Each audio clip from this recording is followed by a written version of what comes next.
دل تے ہاتھ رکھ سچ سچ دس. ہر بندہ اپنے کو پوچھے کیا اے مسلمان دا مطلب ہے کہ جتھے چار بندے بہ جان دین تے تنقید کرے؟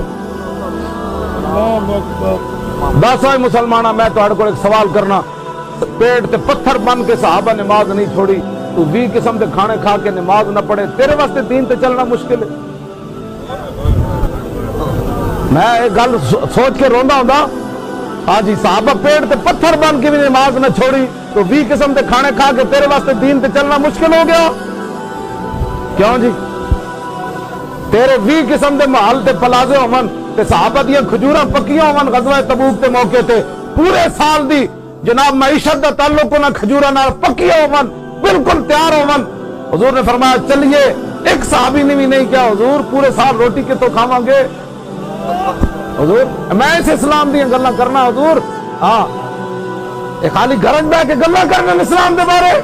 تو دتا کیویں اسلام نو مینوں دس، دل تے ہاتھ رکھ سچ سچ دس. اے مسلمان دا مطلب کیا؟ روٹی کمانی، دکاناں بنانیاں، محل بنانے، پتر ویانے، پوترے ویانے، جائیداداں خریدنیاں، پھر قبر وچ وڑ جانا، اے اسلام دا مطلب ہے؟ دل تے ہاتھ رکھ سچ سچ دس. اے مسلمان دا مطلب کیا؟ عشق نبی نہیں سینے وچ بت راز ایمان دا مطلب کیا؟ بت ہندوستانی ٹھیکا سے پھر 20 لاکھ بندے ذبح کرا کے 70,000 عورتیں ہندوؤں تے سکھاں دے حوالے کر کے تے سب تو دنیا دی وڈی ہجرت ہوئی تے مسلمان لٹے پٹے پاکستان کیوں آئے؟ اے موٹر وے بنانا ہے، اسمبلیاں چ حضور دی ختم نبوت دا ڈاکہ مارنا ہے، ممتاز نو پھٹے چڑھانا ہے، مسجدوں تے سپیکر نہ اتارنا ہے، مندر جا کے بک بک کرنا ہے، سیدہ دے حافظہ تے فور شڈول لانا ہے.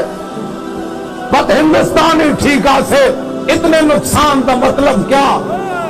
جتھے پاک نبی دی عزت نہیں، 10 مسلم پاکستان دا مطلب کیا؟